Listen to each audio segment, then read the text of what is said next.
Jangan kunci pikiran Anda. Saya mau cerita mengenai Houdini. Houdini adalah pesulap legendaris, dikenal ahli meloloskan diri. Dia diborgol, diikat, dikunci, dimasukkan dalam karung, dalam kotak, dibenamkan dalam air. Dia dengan cepat bisa meloloskan diri. Itulah Houdini, ahli meloloskan diri, pesulap legendaris.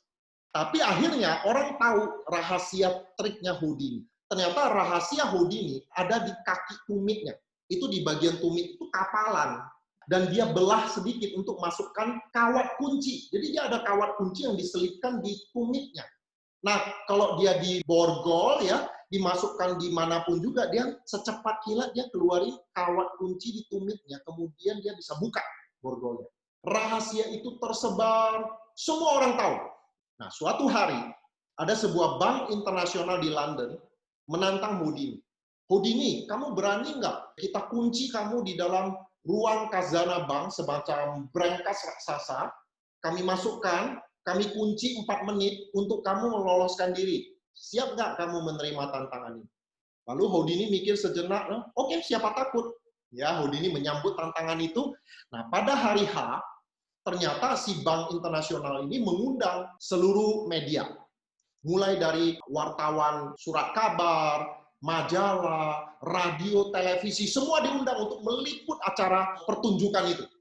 Dan karena semua orang sudah tahu rahasia Houdini ada di tumitnya yang ada kawat kunci, maka Houdini sebelum dimasukkan ke ruang khazanah bank diperiksa dulu seluruh tubuhnya ya, ditelanjangi, diperiksa dulu kawat kunci ada nggak di tumitnya, dicek, oh nggak ada. Sikunya di mana-mana, dilihat ada nggak? Mungkin ada kapalan di tempat lain, selipin kawat kunci di telinganya dicek, rambutnya semua dicek, oh nggak ada, bersih. Jadi Houdini sekarang siap dimasukkan ke dalam brankas tersebut. Tapi Houdini punya permintaan, dia bilang, ini kan acara penting banget, udah nggak ada kunci kan di buku saya. Sebelum saya masuk ke brankas, boleh nggak saya cium istri saya? Oke, boleh, silakan. Nah, triknya, rahasianya Bapak Ibu ya, kawat kunci ada di mulut istrinya. Dia cium istrinya, pokoknya intinya kawat kunci di dalam mulut istrinya udah pindah ke mulut Houdini. Kawat kunci ada di mulut Houdini. Houdini lalu dimasukkan ke dalam brankas raksasa, pintu ditutup, langsung secepat kilat dia keluarin kawat kunci itu, dia masukkan dalam lubang kunci, dia putar-putar, kalau kebuka biasanya bunyi klik kan, dia putar-putar 1 menit nggak kebuka. Biasanya udah kebuka. Dia putar-putar-putar 2 menit nggak kebuka. Houdini mulai heran ya, apa yang terjadi dengan kunci ini? 3 menit nggak kebuka juga. Pucat pasi wajah Houdini, keringat dingin bercucuran. 3,5 menit nggak kebuka juga. Houdini putus asa. Badannya lemas, dia senderkan bahunya di pintu. Tiba-tiba pintunya kebuka. Ternyata dari tadi nggak dikunci pintunya. Biasanya dikunci, tapi kali ini tidak dikunci, makanya nggak bunyi klik kan?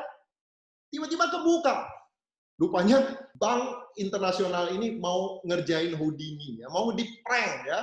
Dia nggak dikunci, makanya dia putar-putar nggak kebuka. Untung dia senderin kebuka sendiri ya.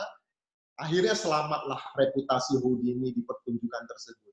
Nah, poin ceritanya apa? Poin ceritanya sama seperti brankas pintu tadi yang tidak dikunci.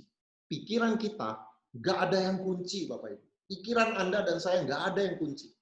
Anda sendiri, kita sendiri yang menguncinya. Belum apa-apa bilang nggak bisa, nggak bakat. Saya udah pernah coba gagal, nggak berani lagi, trauma. Jangan kunci pikiran. Karena kalau pikiran kita tidak kita kunci, itu dahsyat banget.